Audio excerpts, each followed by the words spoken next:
Olá a todos, bem-vindos a mais um Dia de Mente Saudável. Sou Luiz Augusto Malta, médico pela UFMG, psiquiatra pelo Hospital das Clínicas da UFMG. Esse é o canal Mente Saudável. Gostaria de te convidar a fazer sua inscrição, caso ainda não seja inscrito. Se estiver gostando muito do conteúdo, acesse www.metodomentesaudável.com.br. Pode ser que tenha alguma coisa lá que te interesse.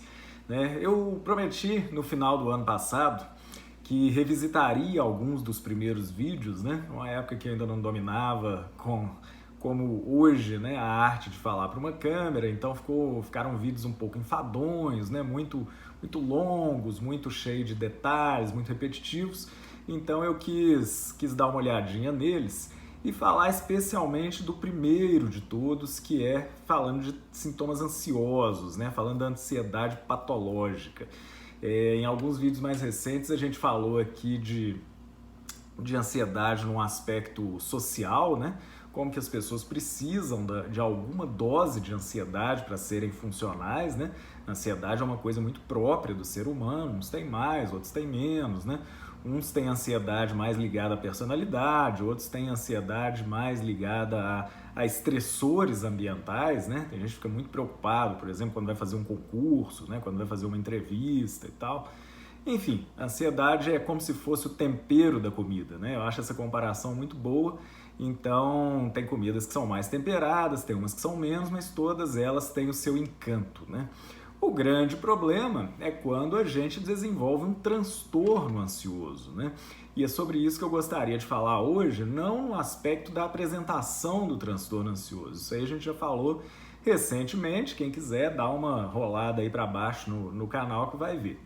Eu queria falar da neuroquímica da ansiedade, que é uma coisa que ainda não é totalmente compreendida, Não é uma coisa tão fácil de explicar como a depressão, Que a depressão você tem uma baixa da produção de monoaminas, E na ansiedade não, na ansiedade você tem uma desarmonia da produção de monoaminas, Para a gente relembrar, as monoaminas principais são noradrenalina, serotonina e dopamina, E principalmente no caso da ansiedade, o que se coloca é que a serotonina tem uma preponderância, Ela governa a produção das outras monoaminas.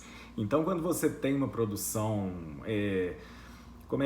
oscilante, uma produção desarmônica, uma produção irregular de serotonina, ela vai acabar contaminando negativamente a produção da noradrenalina e da dopamina, e você começa a ficar com o que a gente chama de humor lábil, É um humor muito suscetível aos estressores ambientais. É aquela hora que você começa a apresentar uma preocupação excessiva com coisas que não deveriam te preocupar tanto, uma irritação excessiva com coisas que não deveriam mexer tanto com você, uma necessidade de controle, com coisas que você não pode controlar. Então, por exemplo, você ficar ansioso, ou ansiosa durante um voo, Você não tem o menor controle sobre o voo, não adianta você ficar ansioso, Um pouco ansioso todo mundo fica, é uma situação que não está na natureza do ser humano, sair voando a 12 mil metros de altura, Mas tem gente que fica excessivamente ansioso, como se isso desse uma ilusão de controle para a pessoa.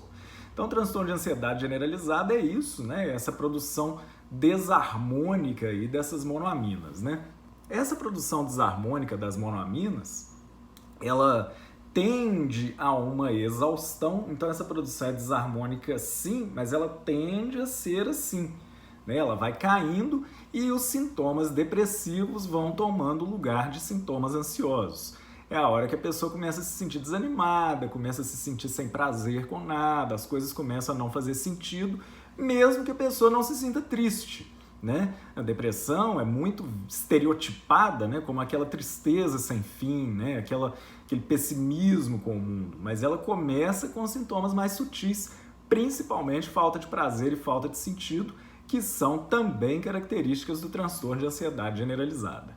Então percebam como que, por terem a química muito próxima, a química muito relacionada a essas monoaminas, novamente, noradrenalina, serotonina e dopamina. Ansiedade e depressão, ou melhor dizendo, transtorno ansioso e transtorno depressivo, são, do ponto de vista químico, muito próximos. Então, fiquem atentos. Se você tem um quadro de ansiedade generalizada ou conhece alguém que tem, pode procurar que você vai achar algum sintoma depressivo. E se você conhece alguém que sofre de depressão, pode procurar que você vai achar algum sintoma ansioso associado. A questão é o matiz, né? Normalmente você começa com um quadro de ansiedade generalizada, essa ansiedade vai aumentando, aumentando, aumentando, ficando cada vez mais grave, e depois é como se o sistema monoaminérgico entrasse em exaustão, a produção dessas monoaminas cai e você desenvolve sintomas depressivos.